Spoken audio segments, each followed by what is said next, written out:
4種常見嘅音頻格式，你搞 podcast 應該揀邊種呢？首先係 WAV，佢係未經壓縮嘅音頻格式，保留最原始聲音。雖然檔案好大，但係音質最好，非常適合用嚟錄音同後期製作。跟住係 MP3，最普及嘅有損壓縮格式。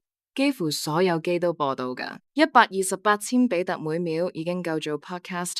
想靚聲啲，可以揀192到320千比特每秒。第三種係 AAC，佢比 MP3 更加高效，壓縮得嚟，音質仲好啲。喺相同位元率下，AAC 靚聲過 MP3。Apple Podcast 都推薦用佢。最後係 FLAC，佢係無損壓縮格式，將檔案縮細，但唔會扣音質。FLAC 檔案比 WAV 細，但係質素完全一樣，最啱用嚟做全檔備份。建議你嘅工作流程係咁：錄音嗰陣用 WAV 格式，確保最高音質。做完後期處理之後，傳一份 FLAC 格式嘅檔案用嚟做備份。最後發佈 podcast 嗰陣就輸出做 MP3 或者 AAC 格式啦。